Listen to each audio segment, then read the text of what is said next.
Hello, ഇന്നത്തെ ഒരു creative video ആണ് കേട്ടോ. ക്രിയേറ്റീവ് എന്നൊന്നും പറയാൻ പറ്റില്ല, നിങ്ങൾക്കറിയാവുന്നതായിരിക്കും. എങ്കിലും ഞാൻ ആദ്യമായിട്ട് ചെയ്ത് നോക്കുന്ന ഒരു ഐറ്റമാണ് കേട്ടോ. അപ്പോൾ പിന്നെ നിങ്ങളെയും കൂടി ഒന്ന് കാണിക്കാമെന്ന് വിചാരിച്ചു. ഇന്ന് കുഞ്ഞൂസിൻ്റെ ബാഗൊക്കെ ഒന്ന് വാഷ് ചെയ്യാനെടുത്തപ്പോൾ അതിൻ്റെ ഉള്ളിൽ ചെറിയ കുറേ ക്രയോണുകളുടെ പീസുകൾ കണ്ടു. അപ്പോഴാണ് എനിക്ക് അതിന് മുൻപൊരു വീഡിയോ കണ്ടത് ഓർമ്മ വന്നത്. അപ്പോൾ ഒന്ന് ചെയ്ത് നോക്കിയാലോ എന്ന് വിചാരിച്ചു. അപ്പോൾ ആ പീസുകൾ എടുത്തു, അതിൻ്റെ മുകൾ ഭാഗത്തുള്ള പേപ്പർ എടുത്ത് മാറ്റി. അതിനുശേഷം എല്ലാതും കൂടെ ഒരു ചെറിയൊരു ബൗളിലേക്ക് ആക്കി മാറ്റിയ ശേഷം അതിനൊന്ന് ഡബിൾ ബോയിൽ ചെയ്യാനായിട്ട് എടുത്തു കേട്ടോ. ഡബിൾ ബോയിൽ ചെയ്യാന്ന് വെച്ചാൽ ഒരു പാത്രത്തിൽ വെള്ളം തിളപ്പിച്ച ശേഷം അതിൻ്റെ മുകളിലായിട്ട് നമുക്ക് ഈ പാത്രം എടുത്ത് വെച്ചിട്ട് നന്നായിട്ട് ഇളക്കി കൊടുക്കുമ്പോൾ ഇതങ്ങനെ മെൽട്ടായിട്ട് വരും. ഇത് കണ്ടോ, ഇതേപോലെ ഓരോ ക്രയോണുകളും മെൽട്ടായിട്ട് വരും. നിങ്ങൾക്ക് വേണമെങ്കിൽ ഒരു ക്രയോൺ ഏതെങ്കിലും ഒരു പർട്ടിക്കുലർ കളർ മാത്രം മതിയെങ്കിൽ നിങ്ങൾക്ക് ആ ഒരു കളർ മാത്രമായിട്ട് നിങ്ങൾക്ക് വേണമെങ്കിൽ എടുക്കാം. ഇവിടെ ഞാൻ എല്ലാ കളറുകളും എല്ലാ പീസുകളുടെയും ചെറിയ ചെറിയ പീസുകൾ എല്ലാ കളറിലുള്ളതും ഉണ്ടായി. അപ്പോൾ ഞാനതെല്ലാവരും കൂടെ ഒരുമിച്ചാണ് ഇട്ടത് കേട്ടോ. അപ്പോൾ അതുകൊണ്ട് കളറ് പ്രത്യേകം ഒരു കളറ് മാത്രം ഹൈലൈറ്റ് ചെയ്ത് ഇരിക്കില്ല. അപ്പോൾ എല്ലാ കളറും കൂടെ മിക്സായി വരികയാണ് കേട്ടോ. കണ്ടോ, അതേപോലെ എല്ലാ കളറിൻ്റെയും ക്രയോണുകളുടെ നിറങ്ങളൊക്കെ കൂടെ മിക്സ് ആകുമ്പോൾ എന്ത് കളറാകുമെന്ന് നമുക്ക് നോക്കാം. അപ്പോൾ വെള്ളം നന്നായിട്ട് തിളച്ചിട്ടുണ്ട്. ഇനി തിളച്ച് വരുമ്പോൾ നമുക്ക് ചെറുതായിട്ടൊന്ന് സിമ്മിലേക്ക് ഇട്ടാൽ മതിയാവും. ഇനി അതിലുള്ള ക്രയോണുകൾ ഓരോന്നായിട്ട് മെൽട്ടായിട്ട് തുടങ്ങും കേട്ടോ. ഓരോ ക്രയോണിൻ്റെ കളറുകളും മെൽട്ടായി എല്ലാതും കൂടെ ബ്ലെൻഡായി തുടങ്ങി. നമുക്ക് വേണമെങ്കിൽ ജസ്റ്റ് ഒന്ന് ഇളക്കി കൊടുക്കുകയാണെങ്കിൽ അതിൻ്റെ എല്ലാ കളറും കൂടെ ഒരുമിച്ച് മിക്സ് ആവും. അപ്പോൾ ഇത് നോക്കി, അപ്പോൾ എല്ലാം കൂടെയും ഒരുവിധം മെൽട്ടായി തുടങ്ങി കേട്ടോ. അപ്പോൾ എല്ലാ കളറും കൂടെ മിക്സായിട്ട് ഒരു പ്രത്യേക കളറായിട്ട് മാറിയിട്ടുണ്ട്. ഇനി അതിലേക്ക് നമ്മുടെ വീട്ടിലൊക്കെ ഉപയോഗിക്കുന്ന മെഴുകുതിരി ഉണ്ടല്ലോ, ആ മെഴുകുതിരിയുടെ ഒരു ചെറിയ പീസ് നമുക്ക് അതിലേക്ക് ഇട്ട് കൊടുക്കാം. അപ്പോൾ ഈ സമയത്ത് ഡബിൾ ബോയിൽ ചെയ്തുകൊണ്ടിരിക്കണം കേട്ടോ, എങ്കിൽ മാത്രമേ അത് മെൽട്ടായിട്ട് വരുള്ളൂ.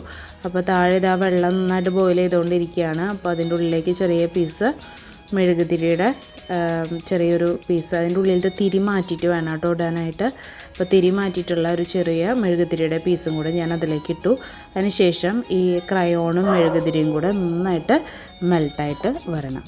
അപ്പോൾ നമ്മുടെ മെഴുകുതിരി ആ കളറുമായിട്ട് നന്നായിട്ട് മിക്സ് ആയിട്ടുണ്ട് കേട്ടോ. ഇനി നമുക്ക് വേണ്ടത് ഒരു മരത്തിൻ്റെ ഒരു കമ്പാണ് കേട്ടോ, ചില്ല എന്നൊക്കെ പറയില്ലേ, ആ ഒരു മരത്തിൻ്റെ ഒരു കമ്പാണ് നമുക്ക് വേണ്ടത്. അപ്പോൾ ഞാൻ പറമ്പിലൊക്കെ നോക്കിയപ്പോൾ എനിക്ക് അതിൻ്റെ കറക്റ്റ് അതേപോലത്തെ ഒരു പീസ് എനിക്ക് കിട്ടിയില്ല. അപ്പോൾ ഞാനത് ഒരു മരത്തിൽ നിന്ന് തന്നെ ഒരു കമ്പ് അതിൻ്റെ എടുത്തു. ഇനി അടുത്തത് നമുക്ക് വേണ്ടത് നെക്സ്റ്റ് സ്റ്റെപ്പ്, നമുക്കൊരു ബൗളിലേക്ക് കുറച്ച് ഐസ് ക്യൂബുകൾ കുറച്ച് ഇടാം കേട്ടോ. ഐസ് ക്യൂബോ അല്ലെങ്കിൽ നല്ല ഐസ് വാട്ടറോ ഏതായാലും ഉപയോഗിക്കാം. അപ്പോൾ ഞാനിവിടെ ഐസ് ക്യൂബാണ് എടുത്തിട്ടുള്ളത്. ഇനി നമുക്ക് ഇതിൻ്റെ സ്റ്റെപ്പ് ബൈ സ്റ്റെപ്പ് നമുക്ക് എങ്ങനെയാണ് ചെയ്യാമെന്ന് നോക്കാം.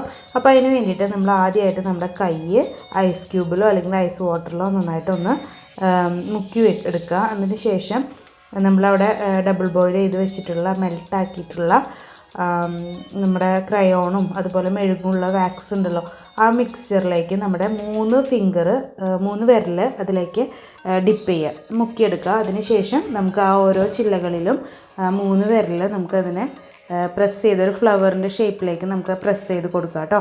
അങ്ങനെ നമുക്ക് ഓരോന്നും, അതായത് ഓരോ തവണ നമ്മൾ ചെയ്യുമ്പോഴും നമ്മൾ ഐസ് വാട്ടറിൽ കൈ ഡിപ്പ് ചെയ്ത ശേഷം മാത്രമാണ് നമ്മൾ വാക്സിലേക്ക് മുക്കാൻ പാടുള്ളൂ. എങ്കിൽ മാത്രമാണ് നമുക്കത് പ്രോപ്പറായിട്ട് അതിനെ ഫ്ലവറായിട്ട് അതിലേക്ക് പിടിപ്പിക്കാൻ പറ്റുള്ളൂ. നമ്മുടെ കയ്യിൽ നിന്ന് അത് വിട്ട് വരണം. അപ്പോൾ ഇപ്പോൾ നമ്മൾ ചെയ്തേക്കുന്നത് ഞാൻ നേരത്തെ പറഞ്ഞു, ഞാൻ എല്ലാ കളറും കൂടെ മിക്സ് ചെയ്തപ്പോൾ ഒരു ആഷ് കളറ് അതുപോലെ ചെറിയൊരു വൈറ്റ് ഷെയ്ഡ് പോലത്തെ ഒരു കളറാണ് എനിക്ക് കിട്ടിയിട്ടുള്ളത്.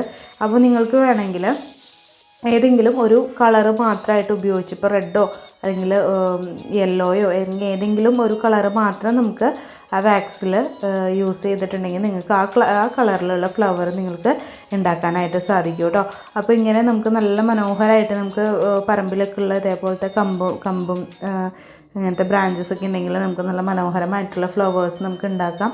നമ്മുടെ വീട്ടിൽ ഡെക്കറേറ്റിംഗ് ഐറ്റമായിട്ട് നമുക്കതിനെ ക്രിയേറ്റ് ചെയ്ത് വെക്കാവുന്നതാണ് കേട്ടോ. അപ്പോൾ ഒരു നല്ല ഐഡിയ ആണ്. ഞാൻ ഇതിന് മുമ്പ് ഇതിൻ്റെ വീഡിയോ കണ്ടപ്പോൾ ഇത്രയും എഫക്റ്റീവ് ആവുമെന്ന് എനിക്ക് അറിയില്ലായിരുന്നു. പക്ഷേ ഇപ്പോൾ ചെയ്തപ്പോൾ നന്നായിട്ട് നമുക്ക് ചെയ്യാൻ പറ്റും. നല്ല ക്രിയേറ്റീവായിട്ട് നമുക്ക് നല്ല സൂപ്പറായിട്ട് നമുക്ക് ഉണ്ടാക്കാൻ സാധിക്കും.